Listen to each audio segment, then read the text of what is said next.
I news. భారతదేశంలో పార్లమెంటుకు, అన్ని రాష్ట్రాల అసెంబ్లీకు ఒకేసారి ఎన్నికలు నిర్వహించే విషయంలో కేంద్ర ప్రభుత్వం చాలా దూకుడుగా వ్యవహరిస్తుంది. వచ్చే ఎన్నికలు ఖచ్చితంగా జమిలీ ఎన్నికలుగానే ఉండాలని ప్రధానమంత్రి నరేంద్ర మోదీ గట్టి పట్టుదలతో ఉన్నారు. అయితే జమిలీ ఎన్నికల విషయంలో ప్రజలను, ప్రతిపక్షాలను కూడా ఒప్పించి తీరుతామనే నమ్మకంతో మోదీ ఉన్నారు. అసలు జమిలీ ఎన్నికల విషయంలో మోదీకి, బీజేపీకి ఎందుకింత పట్టుదల అనే ప్రశ్న అందరిలోనూ కలుగుతుంది. జమిలీ ఎన్నికలపై ప్రపంచ వ్యాప్తంగా వివిధ దేశాల్లో పర్యటించి అధ్యయనం జరిపిన కోవింద్ కమిటీ ఎన్నో ప్రయోజనాలను చూసి వచ్చింది. భారతదేశంలో జమిలీ ఎన్నికల వల్ల ప్రధానంగా 6 ప్రయోజనాలు కలుగుతాయని మాత్రం స్పష్టంగా తెలుస్తుంది. భారతదేశంలో వచ్చే ఎన్నికలు ఖచ్చితంగా జమిలీ పద్ధతిలోనే జరగాలనే విషయంలో కేంద్ర ప్రభుత్వం గట్టి పట్టుదలతో ఉంది. ఇందుకు కావాల్సిన ఏర్పాట్లను చకచకా చేసుకుపోతుంది. జమిలీ ఎన్నికలపై అధ్యయనం చేసిన రామ్నాథ్ కోవింద్ కమిటీ ఇప్పటికే కేంద్ర ప్రభుత్వానికి నివేదిక సమర్పించింది. దీంతో భారతదేశంలో జమిలీ ఎన్నికలు ఏ పద్ధతిన జరగాలనే విషయంలో ముసాయిదా బిల్లును కేంద్ర కేబినెట్ ఆమోదించింది. అన్ని అనుకున్నట్లు జరిగితే వచ్చే ఎన్నికలు జమిలీ పద్ధతిలోనే జరుగుతాయి. అంటే అసెంబ్లీ, పార్లమెంటుకు ఒకేసారి పోలింగ్ జరుగుతుంది, ఒకే రోజు కౌంటింగ్ జరుగుతుంది, ఒకే రోజు ప్రభుత్వాలు ఏర్పడతాయి. అయితే అసలు జమిలీ ఎన్నికలు జరపాలనే విషయంలో కేంద్ర ప్రభుత్వం, ముఖ్యంగా ప్రధానమంత్రి నరేంద్ర మోదీ ఎందుకింత ఆసక్తితో ఉన్నారనే విషయంపై దేశవ్యాప్తంగా చర్చ జరుగుతోంది. దేశానికి చాలా రకాల ప్రయోజనాలున్నాయి కాబట్టి మోదీ ఇంతగా తప్పిస్తున్నారని బీజేపీ వర్గాలు చెబుతున్నాయి. ఇంతకు జమిలీ ఎన్నికల వల్ల కలిగే ప్రయోజనాలేంటో తెలుసుకుందాం. జీడీపీ పెరుగుతుంది. జమిలీ ఎన్నికల వల్ల దేశ జీడీపీ 1 నుంచి 1.5% పెరుగుతుందని తేలింది. దేశంలో పార్లమెంటుకు ఒకసారి, అసెంబ్లీకి ఒకసారి, స్థానిక సంస్థలకు ఒకసారి ఎన్నికలు జరగడం వల్ల అందులో చాలా మంది తమ పని బంద్ పెట్టుకుని పనిచేస్తారు. పోలింగ్ రోజు జనరల్ హాలిడే కూడా ఉంటుంది. ఎన్నికల విధులు నిర్వహించే ఉద్యోగులు, ఓటు వేసే ప్రజలు, ప్రచారం చేసే పార్టీల కార్యకర్తలు ఇలా చాలా మంది ఎన్నికల పనిలో నిమగ్నమై తాము చేయాల్సిన పని చేయరు. దీనివల్ల దేశవ్యాప్తంగా ఉత్పత్తి ఆగిపోతుంది. అలా కాకుండా 5 ఏళ్లకు ఒకేసారి ఎన్నికల పనిలో ఉండడం వల్ల మిగతా రోజులు ఎవరి పని వారు చేస్తారు. ఫలితంగా జీడీపీ పెరుగుతుంది. ఇది ప్రపంచవ్యాప్తంగా జమిలీ ఎన్నికలు జరుగుతున్న దేశాల్లో జరిపిన అధ్యయనం ద్వారా తేలిన విషయం. కోడ్ ఇబ్బందులుండవు.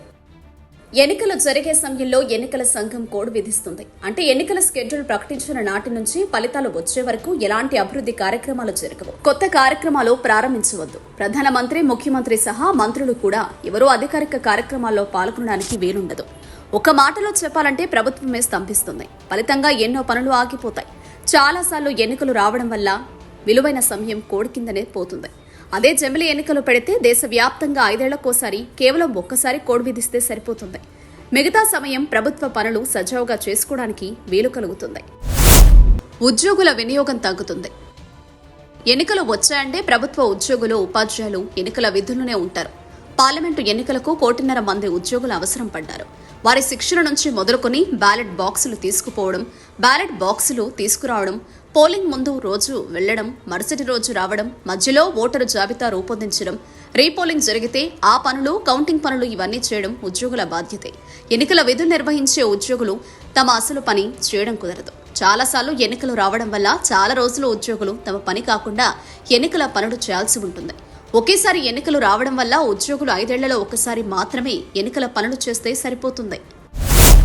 ఎన్నికల వ్యయం తగ్గుతుంది. ఎన్నికల కోసం అటు ప్రభుత్వ పరంగా, ఇటు రాజకీయ పార్టీల పరంగా ఎంతో ఖర్చు జరుగుతుంది.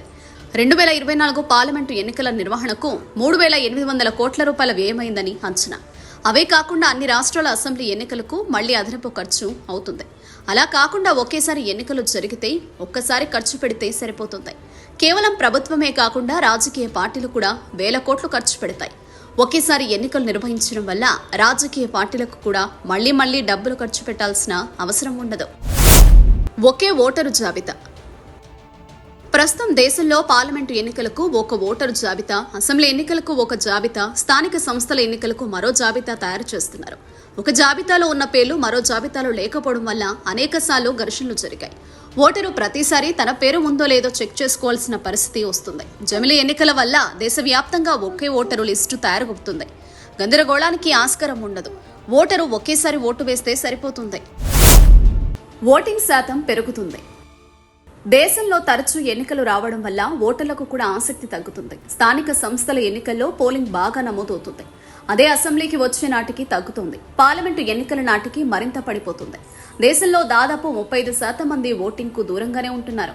అదే దేశవ్యాప్తంగా ఒకేసారి పార్లమెంటు అసెంబ్లీ ఎన్నికలు ఓటింగ్ జరిగితే ఆసక్తి పెరుగుతుంది. పోలింగ్ శాతం కూడా పెరుగుతుంది. ప్రపంచవ్యాప్తంగా ప్రస్తుతం 7 దేశాల్లో జమిలీ ఎన్నికలు విజయవంతంగా జరుగుతున్నాయి. దక్షిణాఫ్రికా, Germany, Sweden, Japan, Indonesia, Philippines, Belgium దేశాల్లో జమిలీ ఎన్నికలు జరుగుతున్నాయి.